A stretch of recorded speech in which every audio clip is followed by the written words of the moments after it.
Hey everyone, my name is Christian Brooks. I am the owner of Brooks Bookkeeping and Accounting Services, a bookkeeping and tax firm that aims to empower and educate women of color entrepreneurs and small business owners on their business finances and taxes. My goal is to break down topics like business finances and taxes to make them more digestible, approachable, and understandable. Today, I have a video for you all on rental property depreciation. So if you're interested, go ahead and hit that like button. And if you want to see more videos like this, hit that subscribe button. Let's get into the video. So, rental property depreciation is a huge tax benefit for people who own rental properties. Whether you are a real estate investor, whether you are just a common person who owns a few rental properties, whether you own one rental property or you own multiple rental properties. If you are not depreciating your properties, then you are missing out on a lot of money in tax savings. So first, what is depreciation? So depreciation is when you have an asset, you write down the value of that asset by a certain amount each year until that asset's value gets to zero. And you're typically writing down that asset because of wear and tear over time. Now, the amount that you write down the asset by is considered a depreciation expense, and you are allowed to deduct this on your tax returns. So you can deduct the depreciation for your rental property. But how do you do that? Well, there are two different ways that you can deduct your rental property depreciation. One is the straight line depreciation method. The other is the cost segregation method. So let's get into the straight line depreciation method. So for straight line depreciation, according to the IRS, a residential rental property has a useful life of 37 and a half years. So when you're using the straight line method, you would take a depreciation expense on your rental property each year for 27 and a half years until the value of your property gets to zero. However, with the cost segregation method, you would have an accounting firm come into your rental property and they would do a valuation of all of the assets that you have within the property. So the floors, the roof, the refrigerator, the microwave, the cabinets, all of the assets that you have in the property.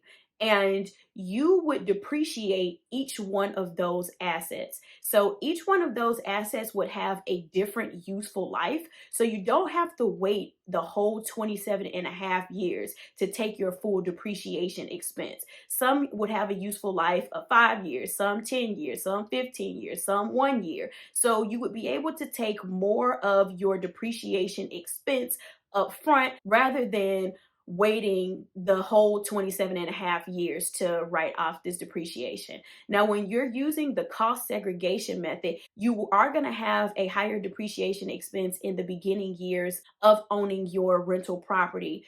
That will give you some really great tax savings in the beginning of owning your rental property. Now, there are some drawbacks to both methods. With the straight line depreciation method, the drawback is that you are stretching out your rental property depreciation over 27 and a half years. If you need to take a bigger depreciation expense in the beginning years in order to offset rental income or offset some other income, you're not going to be able to do that because you're taking pretty much the same amount of money as a depreciation expense each year for 27 and a half years. And quite honestly, you may not even have the property for 27 and a half years. So if you were to sell the property in year 10 or whatever have you, well, that's 17 and a half years worth of depreciation is basically gone down the drain. But with the cost segregation, there is a higher upfront cost in terms of you have to hire an accounting firm to come out and do the valuation of all of the assets in the home. And this is not going to be cheap. It's not going to be a cheap cost to have that accounting firm come out and do the valuation of your rental property. But then also when you're able to take more depreciation expenses up front because you are depreciating your individual assets within the rental property. And some of these assets could have a 1 year, 5 year, 10 year, 15 year useful life. So you don't have to wait the whole 27 and a half years in order to take that depreciation. However, if you take most of that depreciation up front and you do hold on to this rental property for a long time, let's say you hold on to the rental property for the whole 27 and a half years. Well, by the time you get to year 20 or year 19, you've depreciated most of the assets. So your depreciation expense is going to drop significantly if you're holding on to this asset for a long time. So it basically depends on your future strategy when it comes to buying rental properties and real estate investing, which method will work best for you. Also, when it comes to cost segregation, you need to make sure that you have a tax professional that knows how to do cost segregation depreciation. First of all, not all tax professionals know how to depreciate rental properties, period, whether you're using the straight line method or the cost segregation method. The straight line method is a little more straightforward. The cost segregation method can be a little more involved than the straight line method. So you need to make sure that you have an accountant or you have a tax professional who knows how to use that method in order to get you those tax savings. If you have any questions or there is a topic that you would like for me to cover pertaining to taxes, business ownership, or entrepreneurship, feel free to leave a comment below. Or you can contact me at www.christianandbrooks.com/bookkeeping.